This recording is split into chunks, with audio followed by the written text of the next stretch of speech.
আল্লাহ নবী সাল্লাল্লাহু আলাইহি ওয়াসাল্লাম বলছেন, হাদিসের মধ্যে আছে, যে ফজরের নামাজ পড়ে না, আল্লাহ রাসূল বলছে ওয়া ইল্লা আসবাহা খাবিসান নফস কাসলানান, ফজরের নামাজ যে পড়ে না, রাসূল বলেন সে হচ্ছে খবিস।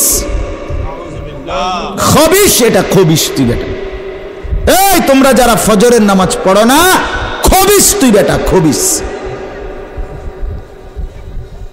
পাউডার লাগায়, আবার পাউডার লাগাও কিত্তা, খবিস কোথাকার খবিস, আবার পাউডার লাগাও কিত্তা, ফেয়ার এন্ড লাভলি ডলো কিত্তা, কথা বলেন না কেন? তুই কিত্তা পাউডার লাগাও, পাউডার লাগাইলে বুঝি সুন্দর হয়। বেড়িয়ে দেখো না পাউডার লাগায়, এবুড়িয়ে লাগায়, ঘন্টা দুয়েক পর আবার এবুড়িয়ে দুইয়া লায়, বুড়ি জানে এটা ধোকা, ঠিক কিনা বলেন না? এটা যে ধোকা, নাহলে বুড়ি ধোকা। মেকআপ বক্স ধোকা আবার লাগাইয়া, সেটা এটা ধোকা, এটা আসল না, এটা নকল। আল্লাহ নবী সাল্লাল্লাহু আলাইহি সাল্লাম বলেন বেনামাজি খবিস। আর নবীজি হাদিসে আছে, বাথরুমে ঢুকতে, পেশাব পায়খানায় ঢুকতে নবীজি খবিস থেকে পানাহ চাইতেন, দোয়া পড়তেন। তো এই দোয়ার অর্থ কি? আল্লাহ আমি খবিস থেকে কি চাই? পানাহ চাই। তার মানে নবীজি বুঝাই দিছে, উম্মত পেশাব পায়খানার মধ্যে থাকে খবিস। খবিসের ঠিকানা কোথায়? Bathroom, bathroom, toilet. আল্লাহুম্মা ইন্নী আউযু বিকা মিনাল খুবুসি ওয়াল খাবায়েস, আল্লাহ খবিস থেকে পানাহ চাই। বাথরুমে ঢুকতে বলেন, জন্য বেনামাজি খবিস। এই খবিসের ঠিকানা টয়লেট, নাপাক, এটা নাপাক, এটা অপবিত্র, অপদার্থ, এটা অকর্মণ্য। এটা জিন্দেগির আর অর্থ কি? জীবন মানে খানা, জীবন মানে ঘুম, জীবন মানে লজ্জাস্থানের চাহিদা পূরণ, যৌন চাহিদা পূরণ, এই তিন জিনিস। তাহলে কুকুরের সাথে, বিড়ালের সাথে, গরু ছাগলের সাথে তফাৎ কি? ওই প্রাণীগুলোও তো খানা, ঘুম এবং যৌন চাহিদা পূরণ করে কিনা? কথা বলেন না কেন? কুকুরের ছাও আছে কিনা? তো কুকুর বিড়াল খায় কিনা? কুকুর বিড়াল ঘুমায় কিনা? তো তোমার সাথে তফাৎ কি? বেনামাজি বলে সেজদা নাই যার কপালে, আমনের লগে জানোয়ারের পার্থক্য কোথায়? আমনে খারাইয়া কোনছে ভিডিও করুক, আমনে কম। হ্যাঁ হ্যাঁ বলেন, এখন বলেন, আমরা শুনি, এনে 10 জনে বিচার করুক, পার্থক্য কোন? আপনার সাথে জানোয়ারের তফাৎ কি? ছেলেরা বলো বাবা, তোমরা যারা মাগরিবের নামাজ পড়ো নাই, হ্যাঁ, লজ্জা কোথায় তোমাদের? শরম কোথায়? এই বেহায়া, কোন লজ্জায় আল্লাহর জমিনে চোখ তুলে তাকাও? হ্যাঁ, নির্লজ্জ, ছি ছি ছি ছি ছি। মুসলমান এত আত্মমর্যাদা বোধহীন হয় কিভাবে? মালিককে চেনে না, বানানে ওয়ালাকে চেনে না, গোলামি বোঝে না, সেজদা দিতেও মন চায় না। মুসলমান এত পাষাণ হয় কেমনে? আরে তার মা কোথায়? তার বাবা কোথায়? আরে তুই কোন মার দুধ খাইছ রে? তোরে কি মা দুধ খাওয়ায় নাই? তুই কি বাবার হাতে বড় হও নাই? তুই কি মুসলমানের ঘরে জন্ম নেও নাই? হায় না ফরমান। মা বাপ গুলোকে বললাম, কি ফুতেরে মা আমনে দুধ খাওয়াইলেন? এই অপদার্থ তো সেজদাও দেয় না। হ্যাঁ, এই বাপ কার লাগে বিল্ডিং বানাইলেন? এই হাইওয়ান তো সেজদাও দেয় না। কার লাগে সোফা বানান? মাতবুরি দেখান, চা দোয়ানে বইয়া গপ মারেন, জিফুত লইয়া বালা আসি, কিতা বালা? এ ফাঙ্গাস আর তেলাপিয়া খান যে, এই কারণে বালা। হ্যাঁ, এ ফার্মের মুরকা আর কক মুরকা, দুন্দুল আর করলা, দন্যা তার কাঁচামরিচ, টমাটো আর শশা, এই তো খানা। আর কিতা কথা বলে? নার কি ঘুরে গেলে তো ফাঙ্গাস তেলাপিয়ে দুনিয়ার বেশি কি ভোগ করছি আমরা? খুব আশ্চর্য কিছু, অনেক কিছু দুনিয়া ভোগ করছি আমরা। এটুকু দুনিয়া ভোগ করছেন বলে এ ফান কদ্দুর খান, বিড়ি খান, চা খান, বন খান, টেলিভিশনে মানুষের বেডির নাচ চান। আপনার বেডি তো আর নাচে না, নাচে মানুষের বেডি। কথা বলেন না? এতটুকু দেখেই দুনিয়া ভোগ করছেন বলে খুশি হয়ে গেলেন, তৃপ্ত হয়ে গেলেন, মজা পেয়ে গেলেন। আহা, আফসুসের ব্যাপার। এত লম্বা আখিরাত কেমনে পার হবেন? এত লম্বা কবরের জিন্দেগি কেমনে পার হবেন বলেন তো? নূহ আলাইহিস সালামের জামানায় যারা মারা গেছে তারা আজ কত হাজার বছর কবরে পড়ে আছে। ইব্রাহিম আলাইহিস সালামের জামানায় যারা মারা গেছে তারা আজকে কতদিন কবরে পড়ে আছে। হ্যাঁ, আবু জেহেল আজকে কত বছর কবরে পড়ে আছে? 1450 বছর, আরো বেশি, 1450 বছর ধরে পড়ে আছে কবরে। এরপরে তো হাসরের মাঠ, এরপরে তো ফুলসেরা, এরপরে তো জাহান্নাম, আর তো রইছে। তাহলে দুনিয়ায় থাকলি কতদিন, কবরে পড়ে রইলি কতদিন? আপনি বলেন। আবু জেহেল দুনিয়াতে ছিল 800 বছর, কথা কন না? আবু লাহাব দুনিয়াতে জীবিত ছিল 900 বছর, তো কবরে আছে কত বছর? তো বাঁচছে কয় বছর? নাহলে 60 বছর, নাহলে 70 বছর, ঠিক কিনা বলেন? তাহলে দুনিয়ায় ছিলি কতদিন, কবরে আসত কতদিন? আচ্ছা, এই কথাই এখনই মনে হইল।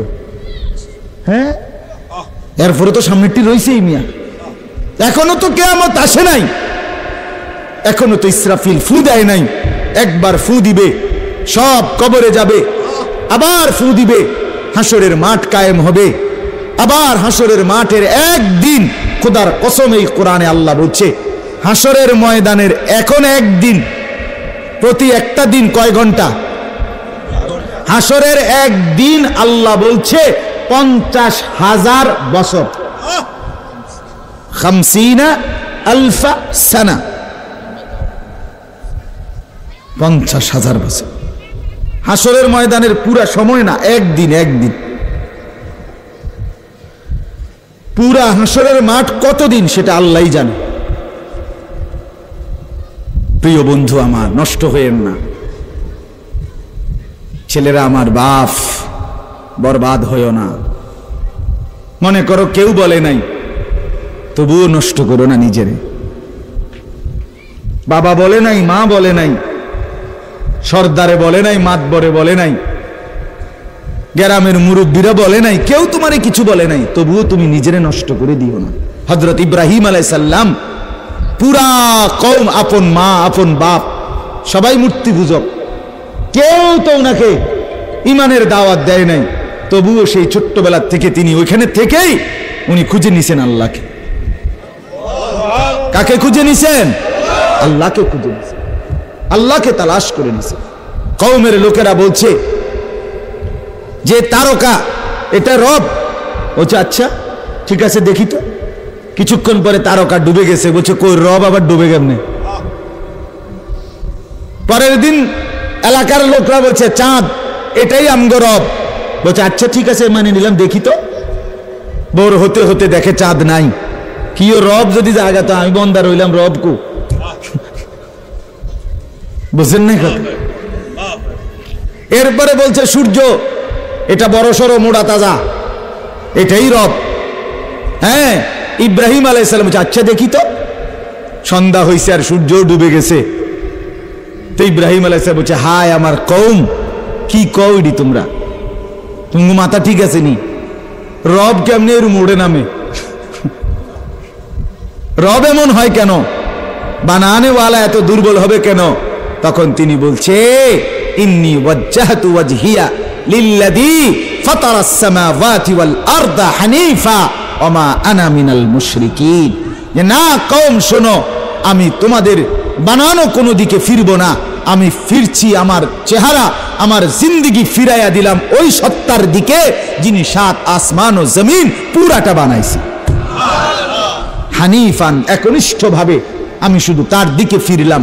ওমা আনা মিনাল মুশরিকিন, আমি মুশরিকদের অন্তর্ভুক্ত নই, আমি আল্লাহকে ছাড়া কাউকে মানি না। হ্যাঁ, হযরত ইব্রাহিম আলাইহিস সালামের বাবা বলছে, পুত তোরে আমি তেজ্য পুত্র করে বাড়ি ছাড়া করে দেব। হযরত ইব্রাহিম আলাইহিস সালাম বলছে, আ'তাজিলুকুম ওমা তাদউনা মিন দুনিল্লাহ, আব্বা আমি আপনারে ছেড়ে দিলাম, আপনি আমার কিতে ছাড়বে? আপনি বাইর জায়গা দিতেন না, কিতে আমি আইলাম না আপনি বাইর। আমার ঈমান দরকার, আমার আখিরাত দরকার। আমি বন দিয়ে কিতে করব? আমি সোফা দিয়ে করবো কি? আমি বিল্ডিং দিয়ে করবো কি? যার বাপে বিল্ডিং করে দিছে না, হাতে বেড়া পরে আর বিল্ডিং করতে আসছে না। মা কথা কয় না, বোঝেন নাই আমার কথাটা? যার বাপে জমি কিনে দিতে আসছে না, এবারে পরে এবারে ফুতে আর কোনোদিন জমি কিনতে আসছে না, তো তো কি আপনি যে একবার উল্টাইয়া গেছেন। আরে ফুত, আমি যদি কদ্দুর কিছু করে দিয়ে যেতাম না পারি, আমি মরলে তারা খাইবো কেমনে? না তারা চিরা খাইবো। আর পরে আপনি 2 বস্তা চিরা কিনে দিয়ে যাই, আপনি মরলে আর কেউ দুনিয়াত কাম করতো না, আপনি একটা কামিলা মূর্তি আছেন শেষ। এটা ধোকার কথা না, বলেন না কেন? তো হযরত ইব্রাহিম আলাইহিস সালাম বলছে, আব্বা আপনাকে ছেড়ে দিলাম।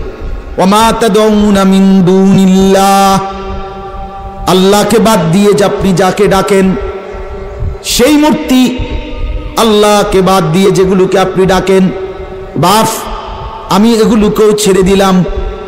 এবার ইব্রাহিম নবী বললেন, ওয়া আদউ রাব্বি, আমি শুধু কেবল আমার রব আল্লাহকে ডাক দিলাম। গোটা দুনিয়া ছেড়ে দিলাম বাপ, সংসারও ছেড়ে দিলাম বাপ, আপনি মা বাবার মায়াও ছেড়ে দিলাম, আমি শুধু আমার আল্লাহকেই ডাকলাম। আসা আল্লাহ আকুনা বিদুআই রাব্বি শাকিয়া। এবার ইব্রাহিম নবী বলেন, আব্বা আমি বিশ্বাস করি আমার ওই এক আল্লাহকে ডেকে কেউ কোনোদিন বঞ্চিত হয় না। মাখলুককে ডেকে হেরে যায়, নেতা ভুলে যায়, কর্মীও ভুলে যায়, মা বাপও অনেক সময় রাগ করে, মা বাপ অনেক সময় ভুলে যায়, সন্তানও মা বাপকে ভুলে যায়, সবখানে হইতে পারে এমন, কিন্তু আমার আল্লাহকে ডেকে কেউ এমন হয় না যে বঞ্চিত হয়। আল্লাহকে বান্দা যখন জমিন থেকে ডাক দেয় আল্লাহ রব্বুল আলামিন সাথে সাথে বলে লাব্বাইক ইয়া আবদি, আমার বান্দা আমি হাজির, বল না বান্দা কি দরকার। বান্দা আবার বলে আল্লাহ, আল্লাহ আবার বলে লাব্বাইক, আছি তো বলো না। বান্দা বলে সুবহানাল্লাহ, আল্লাহ বলে শুনছি তো বান্দা, বলো না কি চাও বান্দা। বান্দা আবার বলে আলহামদুলিল্লাহ, আল্লাহ বলে বলো না কি চাচ্ছ বলো। আল্লাহু আকবার, বলে আবারও বলছি কি চাচ্ছ বলো না, আমি তো শুনতেছি, আমি তো আছি বান্দা। কিন্তু বান্দা যখন শুধু আল্লাহকে ডাকতে থাকে, জিকির করতে থাকে, তাসবিহ পড়তে থাকে, মনের কষ্ট দুঃখ বেদনা চাওয়া পাওয়া কিছুই বলে না, শুধু জিকির করে, শুধু জিকির করে, শুধু আল্লাহকে ডাকে, আল্লাহকে ডাকে, শেষ পর্যন্ত আল্লাহ খুশি হয়ে বলে বান্দা তুই যেহেতু আমাকে ডেকে মজা পাইছো, ঠিক আছে বান্দা তুমি আমাকে ডাকতে থাকো, আমি আল্লাহ তোমাকে দিতে থাকি। কি লাগবে আমি তো জানি, তোর বিবি অসুস্থ আমি কি জানি না, তোর ছেলে বিদেশে অসুবিধায় আছে আমি কি জানি না, কথা বলেন, তোর যে শরীরে সমস্যা আমি কি এটা জানি না, আমি তো সব জানি, কোথায় তোর কোন মুসিবত। আল্লাহর আড়ালে কি কিছু হয়, আল্লাহর গোপনে কি কিছু হয়, তাইলে আল্লাহর ইচ্ছা ছাড়া কি কিছু হয়। এজন্য মোবাইলের কথা বলতে গিয়ে এতগুলো কথা লম্বা বললাম। ছেলেদেরকে বললাম বাবা অনেক ছেলে বসছো, মাশাআল্লাহ, আল্লাহ খুব বরকত দান করে। আজকে মুসলমানের যুবক তোমাদের ফেরার অপেক্ষা ইসলাম। তোমরা যদি নামাজি না হও, চরিত্রবান না হও, জীবনটা যদি নারীর পিছনে আর ছবির পিছনে, নর্তকীর পিছনে আর উলঙ্গ ছবির পিছনে, মদ, জুয়া, জিনা, ব্যভিচারের পিছনে শেষ করে ফেলো। এই চোখের দৃষ্টি, এই নজর, এই চোখের দৃষ্টি, এটা যদি নষ্ট করে ফেলো গুনাহ দেখতে দেখতে, নাপাক ছবি দেখতে দেখতে, তো তোমরা নিজের জীবনই ভালো বাঁচবা কেমনে, ইসলামের জন্যই লড়বা কেমনে? আর মুসলমানের যুবক যদি হেরে যায়, মুসলমানের যুবক যদি পড়ে যায়, তো দ্বীনের জন্য জানবাজি রাখবে কে? এই বুড়ারা, 60 বছর 70 বছরের বুড়া, এবারে আর দৌড়তে পারবো? এবারে দোয়া না করবো? কথা বলেন না কেন? মুরব্বীরা কি করবে? কলিজা ছিঁড়ে দোয়া করবে। অতএব আমি আপনাদের কাছে এতক্ষণের কথার মূল একটা উদ্দেশ্য, আমি 2টা আয়াত পড়ছি, এই আয়াতের আঙ্গিকে কথাটা বলার জন্য বলছি। আজকে আমরা গুনার মধ্যে সবচেয়ে বেশি, বহুভাবেই আমাদের মধ্যে গুনাহ আছে, বাকি এই নজরের গুনাহ আমাদের সবচেয়ে বেশি। কিসের গুনাহ বলেন না? নজরের গুনাহ। আমাদের চোখ নিয়ন্ত্রণ হারা, বাঁধন হারা। আমাদের যুব সমাজ, ছেলে মেয়ে, তাদের পুরাটা চোখ তারা মোবাইলকে দিয়ে দিছে। ওই যে আগে যে শুনছি যে স্বেচ্ছায় চক্ষুদান করত, কথা বুঝছেন না কথা? হ্যাঁ, মরণোত্তর চক্ষুদান। এই মরণোত্তর চক্ষুদান না, জীবিত চক্ষুদান। ওই দেখেন, ওই দেখেন ইয়াহিয়া, দেখো ওই মোবাইল কার হাত, হাতে সাইজ হলো ট্যাবলেট সাইজ, তার থেকে তার মোবাইল বড়। যেই অপদার্থ তার হাতেই মোবাইল দিছে, ওই সবচেয়ে বড় অপদার্থ। ওইটা একেবারেই অপদার্থ। সে যদি ভাই হয় তো ভাই অপদার্থ, বাপ যদি হয় ওইটা অপদার্থ বাপ। এই সন্তান নষ্ট করার সবচেয়ে বড় দায়ী আপন গার্জিয়ান। মা বেডি 2 বছরের বাচ্চাটারে বড় মোবাইলটা দিয়ে দিছে, তুই টিপ, এটা তুই তাবু ডিস্টার্ব করিস না, আমি সাইজ দিয়ে আসি ড্রেসিং টেবিলে, এবুডি পাউডার ডলে, হেতে মোবাইল টিপ। কথা বুঝেন নাই? ও বেডি হিন্দি সিরিয়াল দেখে টেলিভিশনে, হ্যাঁ হিন্দি সিরিয়াল দেখে, ইন্ডিয়ান সিরিয়াল দেখে, কি দেখে? মনোযোগ দিয়ে দেখে। হিন্দি সিরিয়ালের সবগুলোর মূল বৈশিষ্ট্য হলো স্বামী স্ত্রীর ঝগড়া, শাশুড়ির থেকে জামাইরে কেমনে আলাদা করতে হবে, দেবর ননদের কেমনে স্বামীর থেকে বিচ্ছিন্ন করতে হবে, মানে সংসার কিভাবে তছনছ করবে, এটা হলো ওই বেঈমানদের সবচেয়ে বড় ষড়যন্ত্র। সবগুলোর বৈশিষ্ট্য এটা। মহিলারা এইটা দেখা বিবাহের পরে 6 মাসও একসাথে আর থাকতে চায় না। 6 মাসও না। বেডির সিদ্ধান্ত, মরিয়ার বাসি তে বেড়ারে তার বাপ মার থেকে আলাদা করুন। জীবনের সাধনা এটা। হায় হায়, লানত, অভিশাপ ওই নারীর প্রতি, যে নারী তুমি বেটি তোমার একটু সুখের জন্য স্বামী বেচারাকে আলগা করে লাইলা। তুমি তো কিছুক্ষণের সুখ হয়তো পাইবা, কিন্তু এই স্বামী মা বাবার নাফরমানির কারণে এই ছেলেটা তারে তো চিরদিনের জন্য জাহান্নামী বানাই দিল।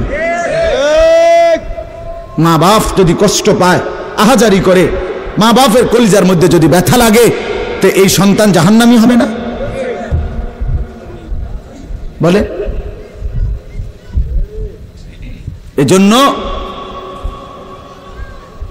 আমরা প্রত্যেকেই এই কথাটা বলতেছিলাম, আজকে আমাদের সবচেয়ে বড় গুনাহ আমাদের ছেলেদের, আমাদের মেয়েদের, আমাদের নারীদের, আমাদের পুরুষদের, আমাদের জওয়ান, আমাদের বুড়া, আমাদের যুবতী, আমাদের বৃদ্ধা, সবার একটাই বড় রোগ।